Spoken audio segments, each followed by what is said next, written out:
Buenas noches, amigos y amigas. Como todos los lunes, estamos compartiendo nuestra cápsula informativa. Esta vez vamos a hablar de la entrada en vigencia de la nueva ley de alimentos que crea el registro histórico del DICOM. Ya, porque recordemos que en materia de alimentos se dictaron dos leyes, una que crea el DICOM y otra que va a entrar en vigencia 6 meses después, donde te van a poder hacer retiro de los fondos provisionales, etcétera, como se les indicó en otras cápsulas. Bien, ahora estamos hablando específicamente de la ley 21.389 que crea el Registro Nacional de Deudores de Pensión de Alimentos o el DICOM de la pensión de alimentos y que entra en vigencia este día 18 de noviembre, es decir, el día viernes. Entraría en plena vigencia y tendría plena aplicación esta ley en todos sus artículos. ¿Qué es lo importante de esta ley? Bueno, lo que ya la gran mayoría conoce, que las pensiones de alimentos se van a fijar en UTM, que la regla general va a ser el pago por retención del empleador, ya no de común acuerdo que lo paguen voluntariamente, y además que se puede exceder el 50% en caso fundado, manteniendo en lo posible el prorrateo respecto de los hijos. No obstante ello, esta ley también incorpora otras modificaciones previas al Registro Nacional de Deudores, que es importante hacer mención que a lo mejor usted no conoce. Por ejemplo, hay una obligación que va a pesar respecto de su abogado de informar el correo electrónico de su patrocinado, es decir, del alimentante, antes de renunciar a la causa en cualquier etapa del proceso, aun cuando esté en etapa de cumplimiento. Por lo tanto, el tribunal sí o sí va a tener que tener el registro actualizado de los correos electrónicos. Esta ley además establece la posibilidad de anular contratos que se hayan celebrado en perjuicio de los alimentarios. Los contratos gratuitos, como las donaciones, los legados, se van a anular sin mayor problema. Respecto a los contratos onerosos, aquellos que procedió a algún tipo de pago de dinero, como puede ser una compra-venta, se van a poder anular en casos de mala fe del tercero adquirente. ¿Cuándo va a estar de mala fe? Cuando tenga conocimiento de que el que vende, el vendedor, tiene dos o más pensiones de alimentos adeudadas. También en aquellos contratos simulados o aparentemente simulados, como son estas famosas compraventas con usufructo vitalicio que se acostumbraban realizar. Ahora bien, también se modifica la imputación al pago. Antiguamente se establecía la imputación al pago. Yo como alimentante tuve que pagar cierta cantidad de dinero por colegio, por vivienda, por salud, que no estaban considerados. Solicito la imputación de estos pagos. Ya, actualmente la ley no establece este tipo de imputación, sino que va a poner que solamente se pueden hacer los gastos útiles y extraordinarios, es decir, ya amplía el margen de gastos, pero no puede, esta imputación no puede ser superior al 20% de alimentos, es decir, no la pueden dejar a usted sin pensión de alimentos porque en algún momento él pagó una operación o tuvo que pagar un contrato de arriendo, entre otras cosas.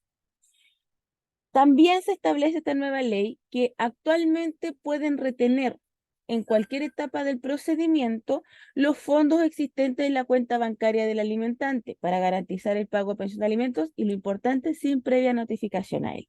Porque antiguamente sí estaba establecido, pero se le daba notificación. Ahora se le notifica directamente a la institución financiera para efecto de que haga la retención porque el Tribunal de Familia tiene acceso a la Comisión de Mercado Financiero o antigua Superintendencia de Banco, por lo cual tiene acceso a la institución bancaria en la que usted tiene dinero.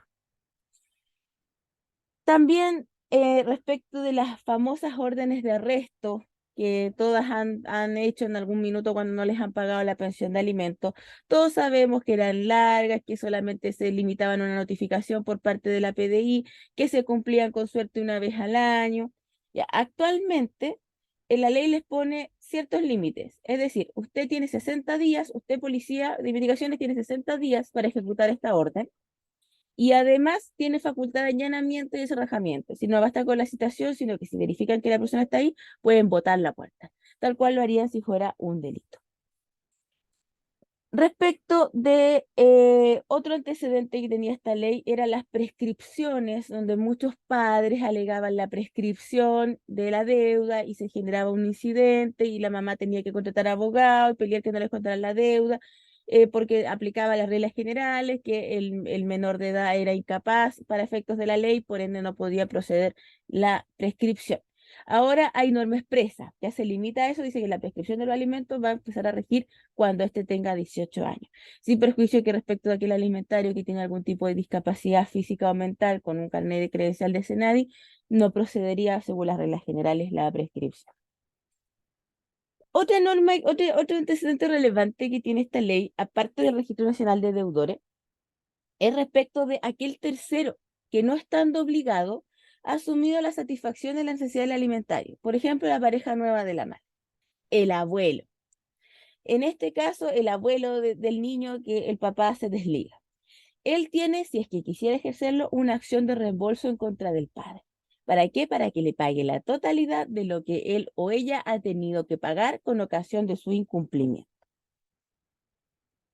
Otra situación que se dio respecto de los 10%, también lo recoge esta ley, que los padres hacían firmar a los hijos directamente porque eran mayores de edad la condonación de la deuda.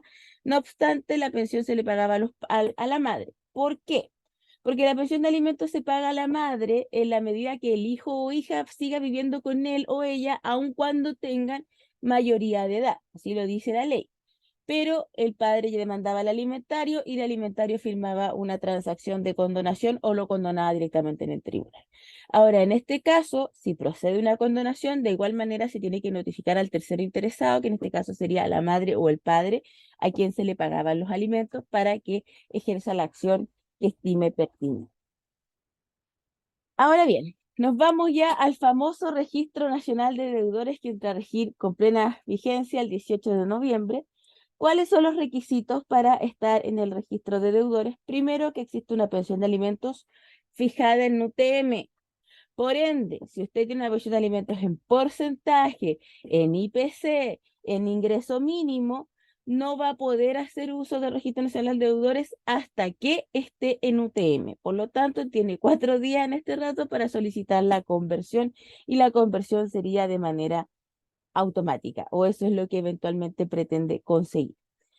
Luego, que esta pensión de alimentos esté regulada, que esté regulada en UTM, que existan 3 meses consecutivos que el deudor, o sea, el alimentante, no haya dado cumplimiento a su obligación o 5 meses discontinuos. Bajo esa premisa, el tribunal va a enviar de oficio o a solicitud de parte, pero va a ser de oficio mensualmente la inscripción al registro de deudores y la cancelación procederá solo cuando esté totalmente pagada la deuda. Un antecedente para el alimentante porque bajo la antigua ley no se podía llegar a acuerdos en materia de alimentos adeudados, actualmente sí se puede, pero tiene que ser un acuerdo serio y verosímil, mostrando su capacidad económica completa. El tribunal lo va a tramitar como incidente y va a citar audiencia. Es decir, se va a dar esta posibilidad de llegar a acuerdos. ¿Qué pasa? El cumplimiento de una de las cuotas va a ser exigible la totalidad. ¿Qué pasa si yo estoy inscrito ya en el Registro Nacional de Deudores, no tengo plata para pagar, no me di cuenta cuáles van a ser las consecuencias de estar inscrito en el Registro Nacional de Deudores? Cualquier crédito que yo tramite sobre 50 UF me van a retener el 50% o la totalidad del monto adeudado si fuera menor. Créditos de consumo, créditos hipotecarios, se le va a retener el 50%. No se va a poder proceder a la inscripción de la hipoteca o de la prenda si es que usted está en el Registro Nacional de Deudores. Se le va a exigir el certificado respecto de aquello y no basta con que no esté, sino que hayan pasado a lo menos 5 meses de que usted ya no está y hay una certificación notarial. Por ende, ¿qué hacen con esto? Respecto de los deudores, se acaba la transferencia directa en el registro civil, sí o sí tienen que ir ante un notario, tendrá una compra-venta y que se certifique que efectivamente usted hace 5 meses o más ya no está en el registro de deudores. ¿Qué pasa cuando estamos en quiebra? Porque lamentablemente hay personas que han hecho mala administración de sus recursos o tuvieron en un momento mala suerte, mal negocio, quebrar. Ya, antiguamente el alimentario no tenía un derecho que podía hacer valer en esta quiebra, porque se habla de derechos preferentes, que no son generalmente los que tienen derechos preferentes, el liquidador, eh, los acreedores hipotecarios, los acreedores prendarios, todos los demás se habla de créditos balistas, es decir, van a lo que sobra. Si estamos en quiebra, probablemente bienes hay muy pocos. Ya, la ley le da, por el solo ministerio de estar inscrito en este registro nacional de deudores, tiene un derecho preferente que puede hacer valer en la quiebra y el síndico de quiebra o el liquidador tiene que concederse. Otra sanción que van a tener, no van a poder participar de los remates en pública subasta de inmuebles o de vehículos. No van a poder participar si están inscritos. Se les va a retener la devolución de impuestos. No van a poder sacar licencia de conducir ni tampoco su duplicado si es que están inscritos. No van a poder sacar pasaporte a menos que se acredite que sea por un motivo laboral que necesita ese pasaporte. Tienen que solicitarlo al tribunal y el tribunal lo autoriza siempre y cuando usted garantice el cumplimiento de la obligación. Es decir, sí o sí tiene que llegar a este acuerdo. Si vende un inmueble, si vende un auto, le van a retener el 50%, igual que un crédito, con cargo o al monto de la deuda si es menor. En el caso de los funcionarios públicos, usted no va a poder ser funcionario público ni tampoco podrá ser ascendido o promovido, a menos que comience a pagarse la pensión de alimentos con una retención adicional del 10% o el 20% si es un caso de exclusiva confianza o un cargo de elección popular. Esa sería la única manera de que a usted le permitieran asumir este tipo de contrato. Además, cuando usted se esté casando o celebrando un acuerdo de unión civil, le van a informar a su cónyuge, a sus testigos y a todos los que están ahí presentes que usted es deudor de pensión de alimentos, quien tiene que firmar que efectivamente tomó conocimiento de aquello, así como un elemento disuasivo. Y si es que eventualmente usted como madre necesita salir del país, pero este papá, que además no aporta, que solamente da problemas, no le da la autorización de salida del país, si este papá está inscrito en el Registro Nacional de Deudores, eventualmente no va a ser considerada su negativa. Es decir, el tribunal le va a conceder sí o sí la autorización para salir del país, a menos que sea para radicarse definitivamente en el extranjero. El incumplimiento reiterado de la pensión de alimentos por esta nueva ley es constitutivo de violencia intrafamiliar. Antiguamente se hablaba de la violencia económica, pero ahora ya se establece, para que no quede lugar a dudas, que el incumplimiento reiterado va a ser constitutivo de violencia intrafamiliar. ¿Y cuándo va a ser reiterado? Cuando esté 120 días o más en el Registro Nacional de Deudores. Así que ya lo saben, esta nueva ley tiene plena vigencia el 18 de noviembre, a ponerse al día, tratar de no, los que no tienen la pensión de alimento en porcentaje, no es obligatorio que ustedes, o sea, los que tienen pensión de alimento en porcentaje, por ejemplo, la mayoría de la comunidad minera, no es necesario que ustedes hagan el cambio a la conversión a UTM si es que ustedes estiman que no les va a favorecer. Quien puede solicitar la conversión es solamente el alimentario, no el alimentante, para que lo tengan claro. Eh, Eventualmente, si usted está pagando la pensión de alimentos de forma manual o de pago directo, no se atrase, porque al primer incumplimiento se van a hacer efectivas las reglas generales, y reglas generales es inmediatamente se va a proceder al pago por redención.